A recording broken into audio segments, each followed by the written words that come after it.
My name is Julie, and I'm 30 years old. I work for a foreign investment company. My husband James has a job in services, but his contract is not stable because it gets renewed every year. This uncertainty makes us worried, especially towards the end of the year. James' family values government jobs a lot because his parents used to work for the government, and his sister still does. They don't really respect my job in a private company. Since we got married, we've been living with his family, who always make me feel bad about working for foreigners. In investment firms, the main goal is to make money and pay employees. Some people believe that those who work in private companies couldn't get government jobs. And if you work for a foreign company, it's because you couldn't find a job in a local company. James grew up thinking this way because of his family. So even though his job isn't permanent, he sticks to it because it gives him a certain status and salary.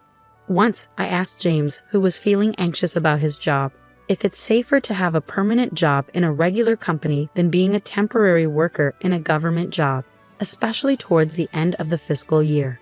He quickly replied, "If I'm not a civil servant, it's better not to work at all." It seems like my husband hasn't told his parents that he's working as a temporary government employee, so he keeps asking me to keep it a secret. Also, because of his British nature, he boasts about getting promoted. It's a lie I don't understand, but he wants to keep up appearances to his parents and sister. He doesn't show me his salary statement, but only a small amount is deposited into the account. I asked, "This is James, he's a section manager now. His salary must have increased, right? How much is it now?" My husband quickly replied with just 4 words, "You can earn so much these days." I know I earn a good amount, but I'm not sure how it compares to what a section chief civil servant makes. I work as a bond trader, and most of my salary comes from commissions. Lately, I've been making consistent profits, so compared to other employees in regular companies, I earn quite a bit. When my husband mentioned the amount of money, my mother-in-law looked impressed, but she couldn't compare it to what people earned in her time. "But it seems James is doing well," she said proudly. His sister, who works at the city office, overheard our conversation. If he worked at the city office, he might be at the level of a division head. "Government jobs do pay well, don't they?" she commented. Seeing everyone's reactions, my husband looked even more uneasy. He seemed to regret bringing up my salary and swiftly changed the subject. "Let's not talk about salaries anymore. By the way, someone from the housing company visited recently. Are we considering renovations for this house?" He changed the topic. A sales rep from a housing company had indeed paid us a visit. Sensing my husband's train of thought, I decided to go along with the topic of home renovations. As for remodeling the kitchen, we were. But my mother-in-law cut me off abruptly, shouting, "Stay out of family matters. You're just a daughter-in-law. Keep quiet and do as you're told." She glared at me with a scared look. It seems like she's always unhappy with what I say and do. The main reason for her dissatisfaction seems to be that I'm not a government worker. She's particularly bothered by the fact that I manage my husband's salary and give him an allowance. My mother-in-law thinks my husband earns a lot, and she believes I control all of his money. But in reality, most of his salary goes towards his personal expenses, and our living costs are mostly covered by what I earn. As for my sister-in-law, she doesn't contribute anything to our expenses. You're taking money from an elderly couple who only have their pension. James earns a lot, so you're not struggling, right? She says, without any intention of helping out. Living in my husband's family home means we don't have to worry about paying rent, and we can manage with just my salary. But the atmosphere at home is undeniably tense. Unable to join the conversation about the housing company, I hurriedly cleaned up the kitchen after dinner. Neither my mother-in-law nor sister-in-law offered to help with the housework. After finishing my job, I rushed back home to cook, clean, and do laundry without a break. One good thing about working for a foreign company is that I don't have to work overtime as long as I do my job well. Being able to leave work on time is a relief. It helps me keep my work and personal life separate, and I don't have to bring work home, which is a big advantage. On his days off, my husband works on his computer at home. I worry if it's okay for him to bring work home and do it there. When I tried to ask him about it, he said, "I can't work overtime, and if I don't finish on time, I get in trouble." Don't worry about it, it's not your concern. Ironically, I was the one being scolded. Lately my husband has been in a bad mood, and he gets angry as soon as I try to talk to him. He even yelled at me when I asked about the housing issue. It's none of your business. Didn't Mom tell you that already? Just follow the rules. That's all you need to do. Despite taking care of the household chores and finances in his home, I'm unhappy with my husband's attitude of keeping me in the dark. One day, someone from a home building company came to my in-laws' house with a computer. Everyone except me started discussing floor plans and looked at housing designs on the computer. When I tried to see what they were doing while having tea, she yelled at me, "You don't need to see this. Go away." I was surprised to learn that they were planning to build a new house instead of renovating the current one. My father-in-law had mentioned expanding the house because it was getting cramped. It seems that's what they're actually planning. My in-laws, who retired from their government jobs, have a lump sum of retirement money. I guess they intend to use that money to build a new house. And since I moved in, they've been living on their pension without paying any living expenses, so they should have plenty of money. I decided to distance myself from the situation. What worries me is whether my sister-in-law plans to live in the new house too. She's 28 years old and could get married, but there's been no talk of that, so I assume she'll be living in the new house. I dislike her as much as I do my mother-in-law because she never helps with any chores and is always complaining. I wish she would get married soon, but my father-in-law told the home builder, my daughter and her husband, my son, and us, "Can we add another room? I want a house where all three households can live together." It was surprising to hear that my sister-in-law's husband might also live with us. But what's more surprising is that it's not about my son's family, but just my son. I was shocked that I wasn't included. The house they're planning to build is supposed to be quite big, but even so, the current site won't fit three households comfortably. Since my in-laws and sister-in-law are the ones building the house, I can't say anything, but I think keeping it clean will be a challenge. The man went out to see the model room and the construction site later. "You stay out of this, it's none of your business," my mother-in-law said spitefully. She probably expected me to argue back. She gave me a disapproving look when I didn't. It seems like the housing construction is moving forward. I'm not being told anything, but my in-laws and sister-in-law are getting ready for the move. Seeing my husband not doing anything, I asked, "Aren't you going to help with the move?" "Why should I? Aren't you the one handling it?" My husband got angry when he heard me speaking as if it were someone else's responsibility. I'm confused why he's getting mad when I don't even know when or where we're moving. Later on, whenever I had time, I started preparing for the move, but I packed our belongings separately. I was tired of my mother-in-law's attitude, and I was also feeling suspicious about my husband because of the new house. "When are we moving?" I asked my husband to confirm. "Just get ready, you don't need to know." "That's it," he replied.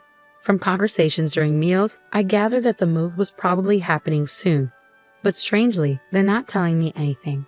Do they see me just as a housemate? I only found out about the move when the movers arrived. As I rushed, we started cleaning up the breakfast dishes. "Leave them, we'll buy new ones." "By the way, do you plan to move into the new house with us?" my mother-in-law asked. In that moment, I realized they were purposely excluding me from discussions about the new house's layout. And keeping me in the dark about the moving day was all part of their plan to kick me out of my in-laws' house. My husband, standing behind my mother-in-law and laughing, didn't say anything. He probably agrees with them. I had packed my things separately from my husband because I had a feeling this would happen. Now I'm being faced with hatred. From now on, only the family will live here. "Do as you wish," my mother-in-law said, looking displeased. My sister-in-law, looking worried, probably thought I begged to come with them while crying. Not happy with my reaction, my mother-in-law snapped. "Anyone who relies on someone else's earnings should leave now. James will build the new house and pay off the loan with his salary. We don't need a freeloader," she yelled angrily. I was actually the one planning to leave. When I heard about the mortgage repayment coming from my husband's salary, I had to hold back my laughter. It seemed my husband hadn't been informed by his mother about this plan. He looked surprised but realized he couldn't contradict his angry mother, so he just remained silent. It seemed his parents believed they wouldn't need to use their retirement money, and instead their son would pay off the loan and build a new house. I found it intriguing how they planned to handle the loan repayment, so I informed them with a smile, "Got it. I've decided to proceed with divorcing James." So I told them, "You all go ahead and move to the new house." My mother-in-law didn't like my reaction and started shouting, but my father-in-law and sister-in-law pulled her away, and they left the house. To my husband, who stayed behind, I said, "We'll bring the divorce papers later, so please give me your new address. I'm sure it's a splendid house. Since I haven't been informed at all, I'd like to see it." Reluctantly, my husband gave me the address. Since I didn't have many belongings, a friend helped me move them. Then, I changed all the public utility bills for my in-laws' house to my husband's name. I went back to my parents' house for the time being, and once I was settled, I went to the address my husband gave me to get his signature on the divorce papers. The new house where my husband and his family moved was indeed impressive. It was a grand 3-family home. As soon as my mother-in-law spotted me, she hurried over and yelled, "What are you doing here?" Ignoring her outburst, I asked my husband to sign the divorce papers. My mother-in-law then turned to him and said, "Useless wife. It's because she's not a government worker. Hurry up and say it." With a sarcastic tone, I turned to my mother-in-law and remarked, "What a splendid house. Are you sure you can afford it with James' salary?" My mother-in-law's face turned red with anger. "You're the outsider now, so don't concern yourself with us. Take the divorce papers and leave," she snapped. I wanted to savor the sight of my husband's pale face a little longer, but I grabbed the divorce papers and left immediately, keeping an eye on my furious mother-in-law. I went straight to the town hall to submit the papers and decided to start looking for a new place for myself. Feeling worn out from married life after that ordeal, I opted to live alone in a small apartment for a while. I found a property near my workplace that suited my needs, so I moved in right away and started afresh. Life became so much more comfortable without roommates boasting about being government workers or leaving all the chores to me.